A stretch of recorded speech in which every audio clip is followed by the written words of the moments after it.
Ce sera suivi ensuite de la partie avec Patrick Junior Marcellus, un ingénieur avec une quinzaine d'années d'expérience, titulaire d'un master en gestion des technologies de l'information.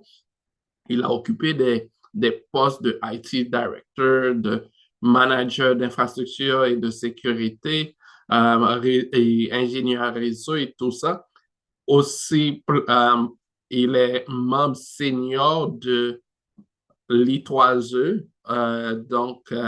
Patrick Junior Marcellus est a aussi plein de certifications dans le domaine des réseaux et de la sécurité et du cloud. Donc, il va intervenir après sur beaucoup plus comment gérer la sécurité en utilisant des technologies comme le Secure Access, Secure Edge, ça aussi, mais il va aborder ça plus en détail tout à l'heure. Donc, sur ce, je vous demande, je vous félicite encore une fois de nous avoir rejoints aujourd'hui et je vous demanderai de mettre vos questions au fur et à mesure dans le chat. Donc, on va les prendre dans l'ordre qu'ils sont posés à la fin. OK? Faire la suite avec Patrick Marcellus, qui va lui regarder du côté de certains outils qu'on peut utiliser. Donc, je ne vais pas aller plus en détail. Patrick, je te laisse présenter les outils dont je parle et puis les technologies qui sont derrière.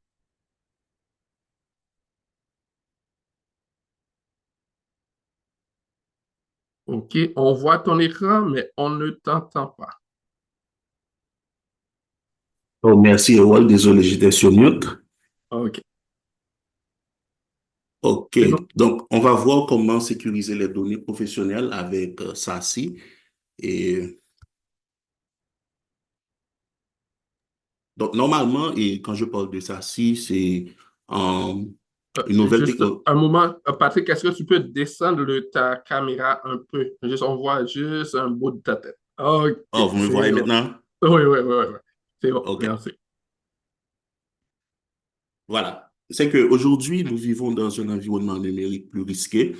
Et vous savez, aujourd'hui, surtout en Haïti, et les banques et d'autres institutions financières sont des cibles, sont devenues des cibles pour les attaquants. Donc, nous avons récemment, et j'ai regardé Profil TV, ils ont fait un article sur comment les institutions financières devraient protéger leurs données.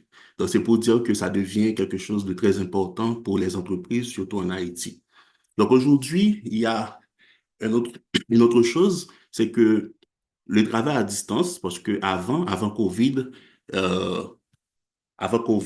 il y avait quand on parlait surtout de travail à distance, mais c'était pas quelque chose qui était vraiment comme ça c'est aujourd'hui.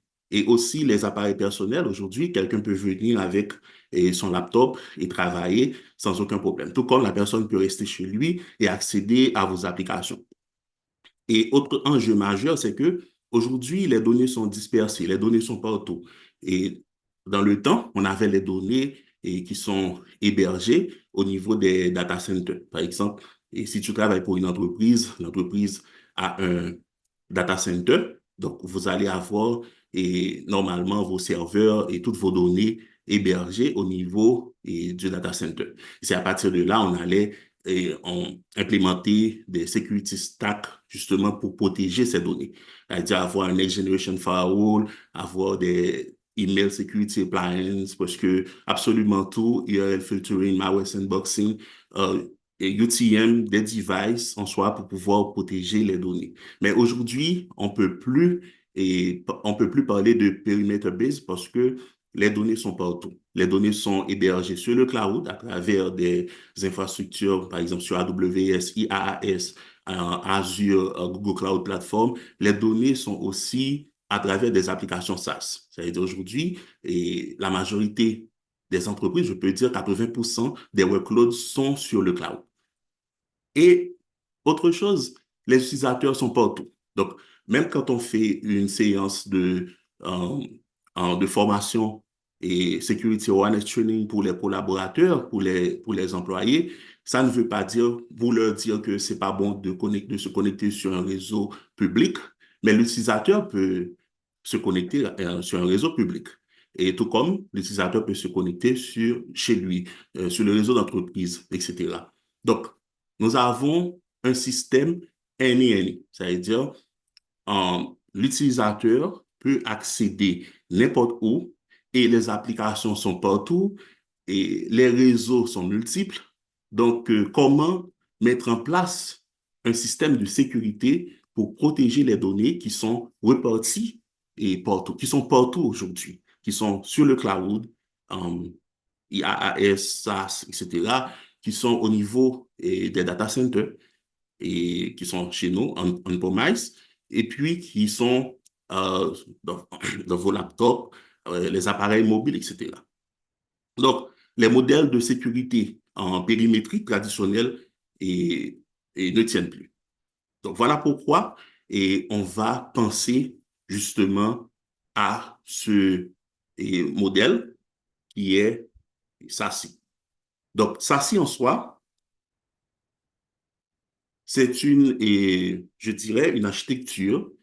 Et quand on parle de SASI, vous voyez une architecture de sécurité et de réseau. C'est-à-dire qu'il y a une combinaison entre la sécurité et le réseau. Et les deux, euh, que ce soit les services réseau et les services de sécurité, les deux, nous allons les avoir sous forme de service. C'est-à-dire que les deux sont fournis à partir du cloud. Donc, l'idée, c'est que vous avez, en termes de services réseau, SD-WAN, Software Defined WAN, peut-être qu'on va parler beaucoup plus tout à l'heure. Donc, qui est une architecture, en fait, qui va faciliter justement une connectivité rapide et fiable, et les services réseau, et que surtout, vous allez voir, par exemple, Zero Trust, et dont Anglade avait fait mention tout à l'heure, il y a CASB, et il y a Secure Web Gateway et Firewall as a Service. Voilà, dans le temps, lorsque on devrait avoir tous les équipements, tous les security stacks, les Next Generation Firewall, les IDM, les IDS, IPS, appliance, parce que tout, et les matériels réseau, lorsqu'on avait tout ça hébergé dans le cloud, eh bien, si on prend le cas d'une entreprise qui a plusieurs offices, donc on devrait rediriger tous les trafics au niveau du data center pour pouvoir les traiter. Donc, on définit les règles de sécurité au niveau du firewall, au niveau des appliances, des security stack et qu'on avait, ou bien qu'on a au niveau du data center.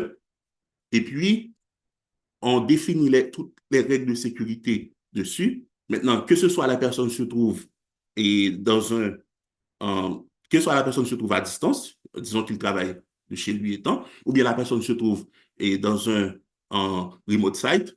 Donc, on doit rediriger toutes ces données-là, ces trafics-là au niveau du data center pour pouvoir les traiter.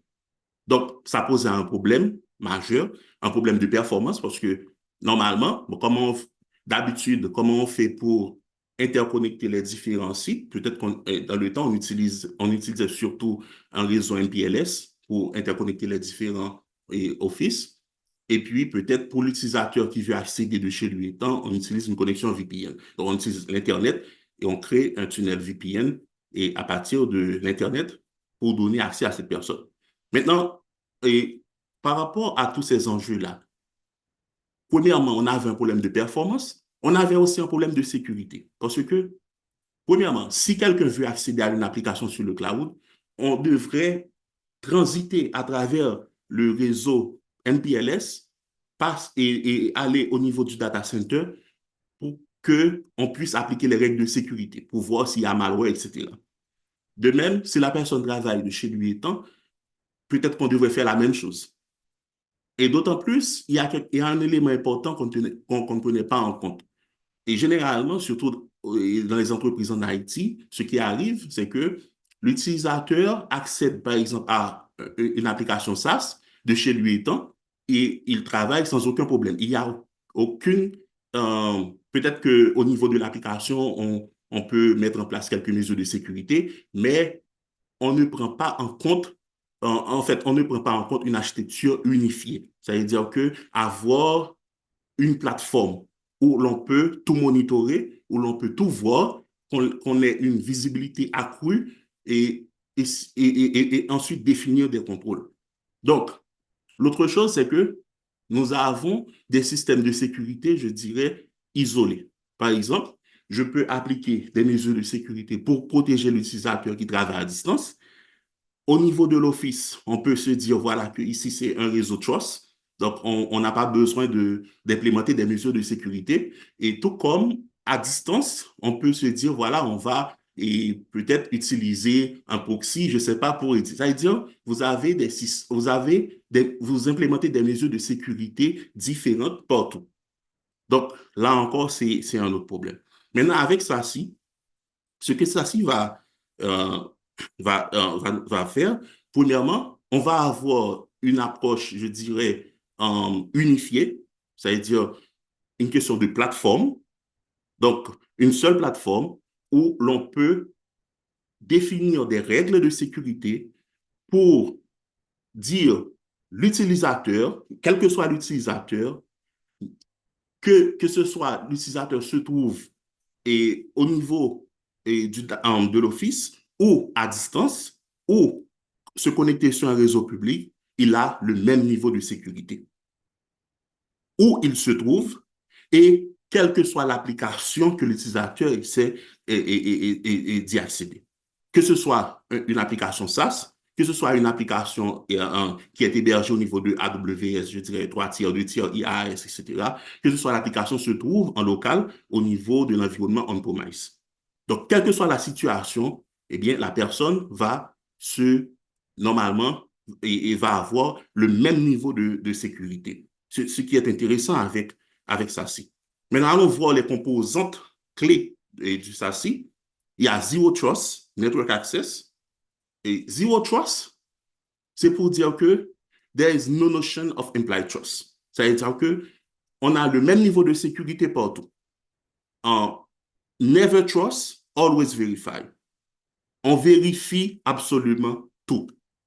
Quelqu'un qui veut accéder à une application, que ce soit l'application se trouve sur le cloud, que ce soit c'est une application SaaS, que ce soit c'est une application qui est hébergée en local, la première chose, c'est que la personne doit d'abord s'authentifier.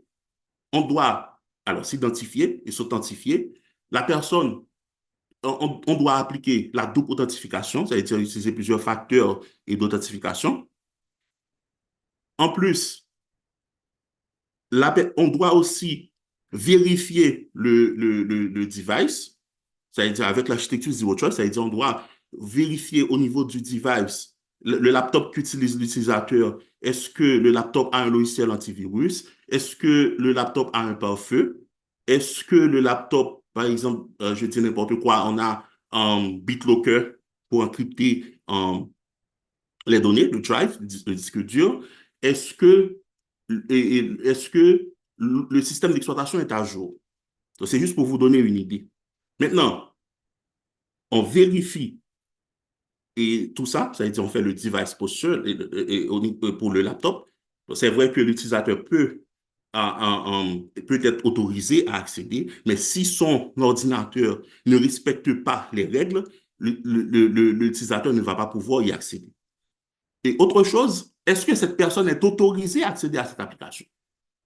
Est-ce que cette personne est autorisée à accéder à ces données? Est-ce que cette personne doit accéder à ces données uniquement en lecture? Est-ce que cette personne doit avoir la capacité de modifier les données? Donc, tout ça doit être, on doit prendre tout ça en compte. Et autre chose, c'est surtout de vérifier toutes les transactions. C'est-à-dire, quand on fait, c'est vrai que vous donnez accès à la personne est autorisée à accéder. Maintenant, il faudra vérifier les transactions. Est-ce qu'il y a au niveau des requêtes envoyées pour accéder, au niveau des requêtes envoyées pour accéder à l'application, est-ce qu'il y a des malwares? Donc, il faut pouvoir vérifier les transactions. Et ça se fait de façon, je dirais, en continu. Ça veut dire que ce n'est pas quelque chose qui se fait une fois. Donc, ça se répète régulièrement. OK? Donc, périodiquement, on vérifie d'abord, est-ce que la personne est autorisée? Est-ce que son device est autorisé? Est-ce que la personne peut accéder, ou bien quelles sont les autorisations et qu'est cette personne? Et puis, on vérifie les transactions. Est-ce qu'au niveau des requêtes, il y a des malwares, il y a tout ça?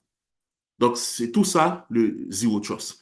C'est never trust. Never trust, always verify. On vérifie tout le temps. Puis, il y a le SD1 qui est l'une des composants clés du SASI.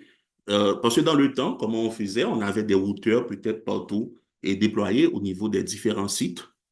Et bon, peut-être des firewalls, je ne sais pas, je dis n'importe quoi, des switches, etc. pour connecter les utilisateurs. Maintenant, avec SD-WAN, on peut euh, simplement avoir ce qu'on appelle un SD-WAN Edge device. Donc, ça dépend de la technologie qu'on utilise. Vous allez voir qu'il y a plusieurs. Il y a par exemple VeloCloud que j'aime beaucoup. Et il y a Prisma SD-WAN et que j'utilise. Et Cisco SD-WAN. Donc, il y a plusieurs technologies SD-WAN. Donc, SD-WAN permet d'avoir, je dirais, la question de performance. La question de performance. Donc, dans le temps, on devrait avoir un réseau MPLS pour interconnecter les différents sites. Mais aujourd'hui, on n'a pas besoin de ça. On peut toujours utiliser un réseau MPLS parce que avec SD-WAN, c'est un transport agnostic, c'est-à-dire on ne tient pas compte de tel circuit, mais on peut aussi utiliser des circuits publics sans aucun problème, des connexions Internet publiques que vous connaissez pour interconnecter les différents sites. Et parce que ça va créer des overlay tunnels et dépendamment du vendeur, ça peut apporter aussi de la sécurité. Donc, par exemple, avec Prisma SD-WAN et même VeloCloud, il y a un module VNF, on peut insérer un firewall dessus pour pouvoir normalement sécuriser ou bien protéger les données. Maintenant, il y a aussi Firewall as a Service. C'est très, très intéressant. Et par exemple, on peut utiliser Prisma Access. C'est une technologie de Palo Alto, généralement, et qu'on utilise. Et l'utilisateur, par exemple, peut être n'importe où, il va avoir le même niveau de sécurité avec Prisma Access. Donc, tous les trafics sont redirigés sur le cloud. On peut aussi utiliser Cloudflare et il y a d'autres entreprises qui utilisent Zscaler et que je suis un peu familier avec. Donc, ça permet de traiter les données. C'est comme si vous avez le firewall, quel que soit le réseau où vous êtes connecté. Il y a le Security Web Gateway. Donc, ça apporte surtout, c'est une sorte de proxy. Donc, ça permet de faire le filtrage web. Ça permet aussi d'inspecter les trafics SSL et faire le DNS monitoring, etc. C'est des exemples. Et l'autre en composant, c'est CASB, Cloud Access Security Broker. Donc là, euh, vous avez un module de sécurité pour protéger, je dirais, les applications SaaS, les applications qui sont hébergées sur le cloud, généralement. Donc, ça vous permet d'avoir une visibilité des différents SaaS qui sont autorisés au niveau de l'entreprise. Ça permet aussi d'éviter généralement ce qu'on appelle quand l'utilisateur introduit un logiciel, une application qui n'est pas autorisée. Ça peut être un SaaS, etc. Ça permet d'éviter tout ça.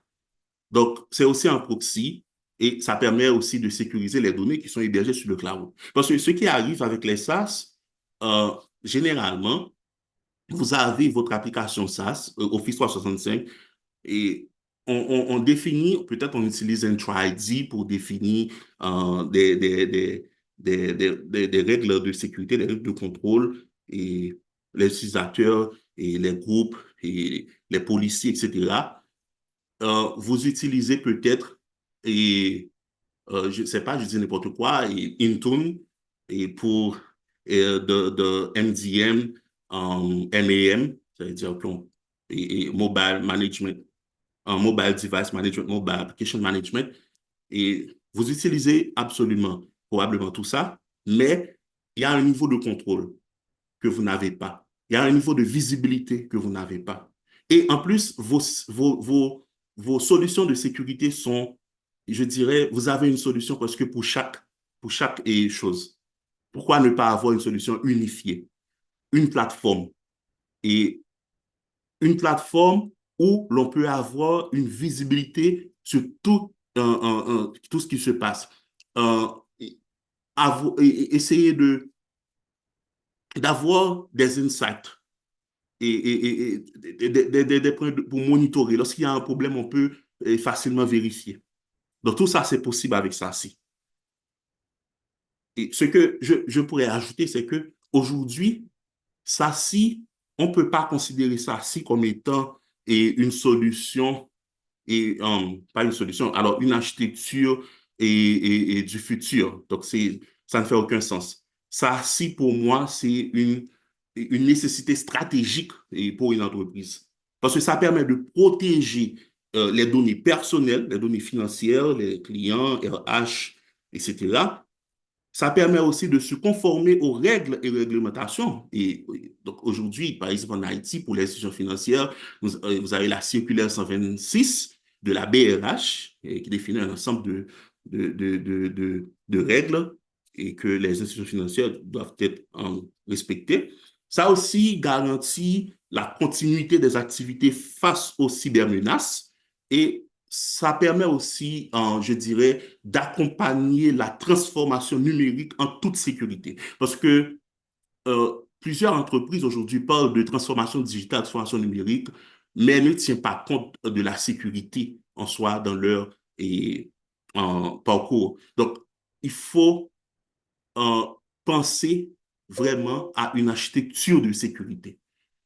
OK? Éviter d'avoir des disjointed security. Ça veut dire qu'une sécurité pour les utilisateurs qui travaillent à distance, une sécurité pour les remote office, une sécurité pour les SaaS applications, etc. Donc, il faut comprendre que les utilisateurs sont partout. Et aujourd'hui, les applications sont hébergées partout, sur le cloud, SaaS, IaaS et on-premise. Et les devices, donc, il y a un autre élément important, c'est que dans le temps, peut-être que les utilisateurs, les employés utilisent les corporate devices. Mais aujourd'hui, l'utilisateur doit pouvoir utiliser son ordinateur personnel pour accéder aux applications de l'entreprise. Donc, comment avoir le même niveau de sécurité, que ce soit avec le laptop de l'entreprise, que ce soit avec le device personnel. OK? Tout ça, et ça si peut aider. Donc, Zero Trust, on avait déjà parlé, quelques bénéfices de SASI et la protection des données, où qu'elles se trouvent, parce que comme j'ai dit tantôt, les données ne résident plus uniquement dans les serveurs internes. Donc, SASI protège les informations, qu'elles soient dans le cloud, un appareil mobile ou dans un bureau distant. Il y a la sécurité unifiée et centralisée. Donc, au lieu de gérer plusieurs outils isolés, comme je disais, par exemple, avoir une solution pour, je ne sais pas, et pour les utilisateurs à distance, et comme on faisait par le passé, avoir une solution pour les utilisateurs qui se trouvent au bureau, c'est trust, on peut les confier, donc, etc. Donc, il faut éviter tout ça. Et renforcement du Zero Trust, donc si ça intègre le Zero Trust, OK, qui garantit qu'aucun utilisateur ou appareil n'est digne de confiance sans vérification. Et puis, amélioration de la performance réseau avec le SD-WAN. Et donc, ça optimise la connectivité en temps réel. Donc, au lieu à chaque fois d'envoyer les données au niveau du data center, là où l'on est les security devices, les security stack, next generation firewall, etc. Donc, on peut on peut, par exemple, se connecter, accéder directement à une application SaaS sans passer par le data center. On peut aller sur Internet directement sans passer par le data center. On n'a pas besoin de rediriger, on appelle ça backhaul de traffic to the data site. On n'a pas besoin de faire ça. Et puis, il y a aussi la réduction des coûts et de la complexité. Parce que avec SD-WAN, il y a le vendor lock-in. C'est-à-dire, on dépend du vendor. Si on veut ajouter un autre site, on doit, dépendamment du MPLS en provider, donc ça va prendre du temps et aussi on dépend, et ça coûte très cher également. Aujourd'hui, on n'a pas besoin de ça. On a seulement besoin d'un edge device et on n'a même pas besoin d'avoir un technicien pour configurer parce que les solutions SD-WAN aujourd'hui, il y a ce qu'on appelle Zero Touch Provisioning. C'est-à-dire, on peut simplement envoyer le matériel et c'est prêt. Donc, à partir du SD-WAN Orchestrator au controller, donc on peut tout configurer parce qu'on a une plateforme unifiée, on a une visibilité accrue et on peut voir tout à travers une seule plateforme. Et puis, et c'est ça. Patrick, je voulais juste attirer l'attention sur l'heure, donc Oh, OK. juste quelques minutes.